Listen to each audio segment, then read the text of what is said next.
আমি নিকাশা রানী বলছি। প্রিয় বন্ধুরা, আজকে যে গল্পটি বলবো তা পুরোটা শুনলে তোমাদের মধু বের হয়ে যাবে। আমার জন্ম ১৯০০ সালের ১লা নভেম্বর, বৃহত্তর খুলনা জেলাতে। এই জেলার বাইরে আমি কখনো কোথাও যাইনি। রাজধানী ঢাকার নাম অনেক শুনেছি, কিন্তু যাওয়ার সৌভাগ্য হয়নি আজও। খালিশপুরের ভারী মিল কারখানা এলাকা, এখানেই কেটে যাচ্ছে আমার জীবন। এখানে একের পর এক পাটের মিল কারখানা। এরই একটা হলো প্ল্যাটিনাম জুট মিল, যার পাশেই আমাদের ছোট্ট ভাড়ার বাসা। আমার জন্ম খুলনাতে হলেও এখানে নয়, ভৈরব নদীর ওপার আমার দাদা বাড়িতে। আর আমার নানা বাড়ি কয়রা উপজেলায়, যেখানে আমি কোনোদিন যাইনি। কেন যাইনি আজও জানি না। আমাদের বাসার অদূরেই ভৈরব নদী, যার ওপারে গ্রাম, আর নদীর এই পাশটা হলো শহর। তবে মূল শহর নয় মোটেই। মূল শহর হলো বয়রা, গল্লামারি, সোনাডাঙ্গা এলাকা। ওখানে থাকার মতো সামর্থ্য আমাদের নেই। আমার বাবা সামান্য চাকুরিজীবী, ঢাকাতে একটা ব্লেড কোম্পানিতে কষ্টের সাথে চাকরি করে। আমাদের গ্রাম থেকে এই শহর এলাকায় এনে রেখেছি শুধুমাত্র পড়ালেখা করানোর জন্য। এখানে ৩ রুমের একটা বাসায় আমি, আম্মু আর ছোট ভাই নীরব থাকি। বাবা ২ মাসে একবার ছুটিতে আসে। এভাবেই চলছে জীবন।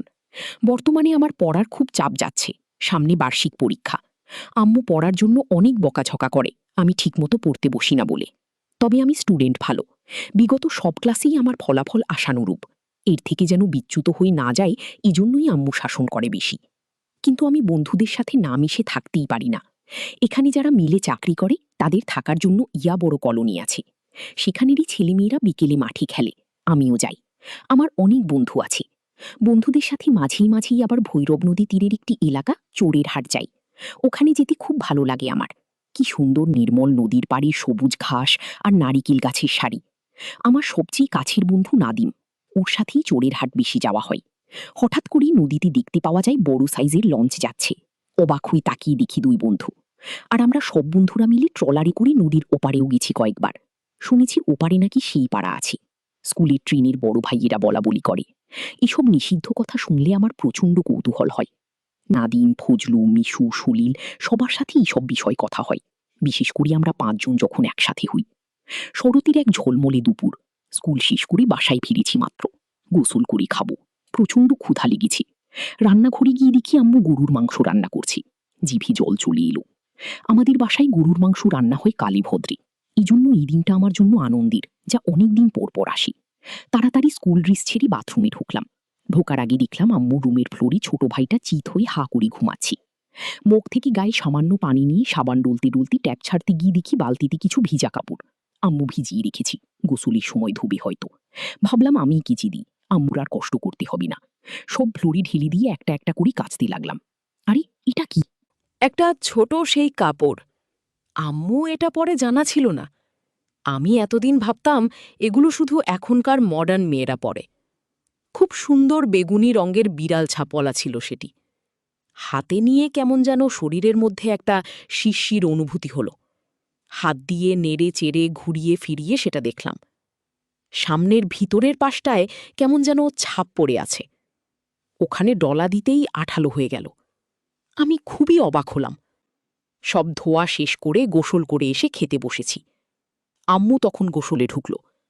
বালতিতে কিচে রাখা কাপড় দেখেই আমাকে রাগান্বিত স্বরে চিৎকার করে বলল, আমার কাপড় তোকে কে ধুতে বলছে? বুঝলাম আম্মু বেশ রেগে গেছে। আমি বললাম, বালতি আজর না হলে গোসল করব কিভাবে?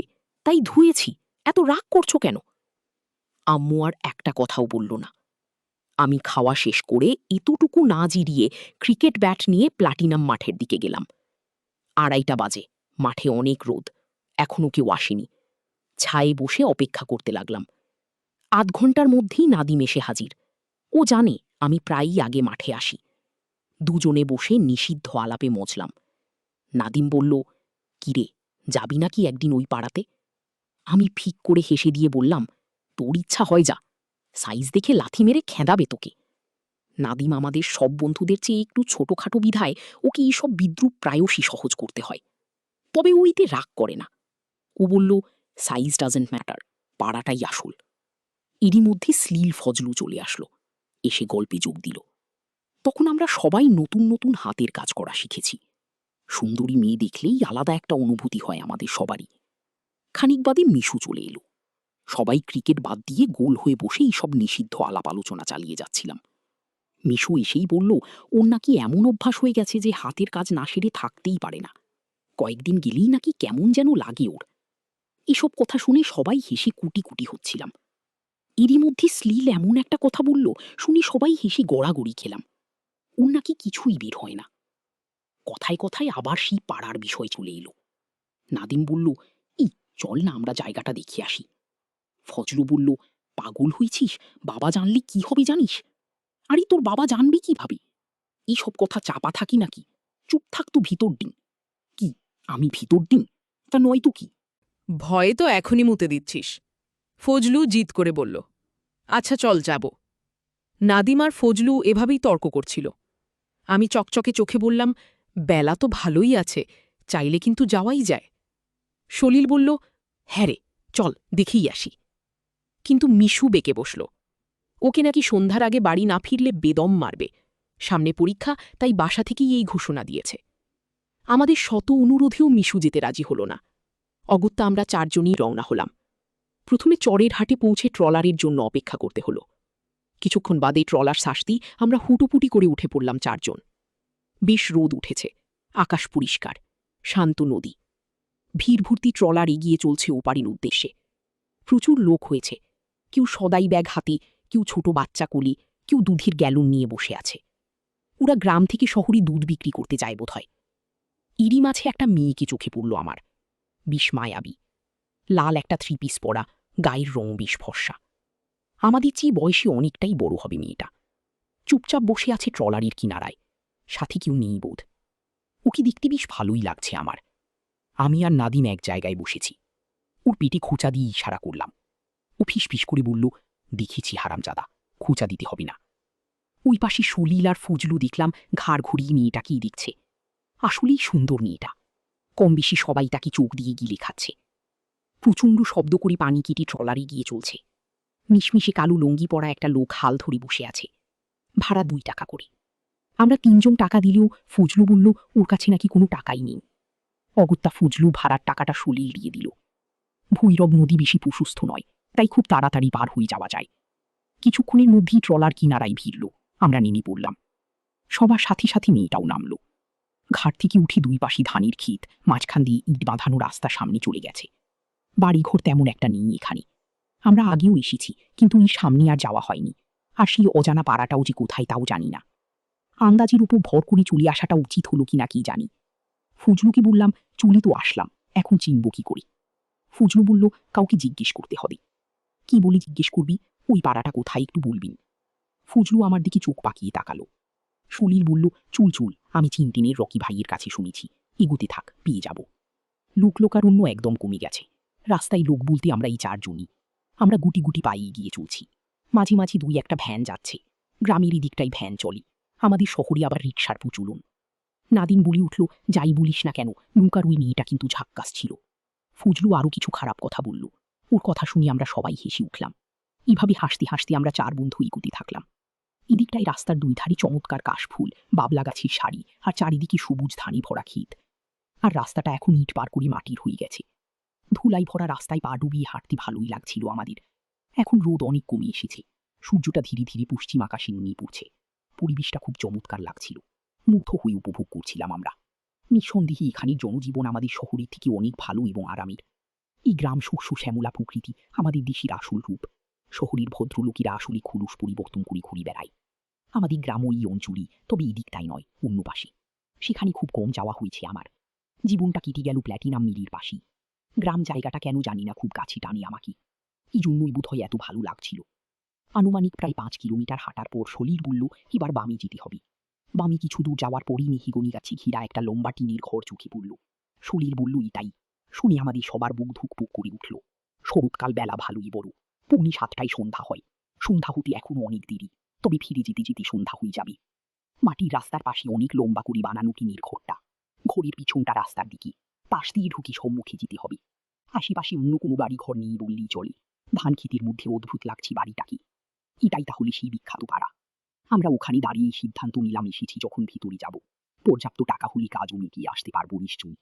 ফজলু বলল, দেখ, ভিতরে যাওয়ার দরকার নাই, গোলমাল হবে, আমরা এখনই ফিরে যাই। নাদিম বলল, কিছু না দেখেই ফিরে যাবো নাকি?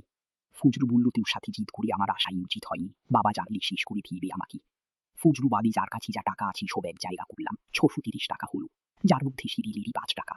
ওর বাবা সরকারি চাকরি করে, তাই ওর কাছে বরাবরই টাকা বেশি থাকে, আর ওর মনও ভালো, কিপটন না। আমি লম্বা বিধায় আমাকে সবার চেয়ে বড় দেখাই, আমাকে ওরা আগে থাকতে বলল। আর ফজলু গাট্টা গোট্টা শরীরে ফিটনেস ভালো, তবে ওর মাথায় বুদ্ধি কম আর ভিতুদিন। ওর বাবার ভয় সারাক্ষণ অসার হয়ে থাকে, ওকে কম কথা বলতে বলল নাদিম। আর নাদিম খাটো সাইজের, আগেই বলেছি, আর উপস্থিত বুদ্ধি বেশি।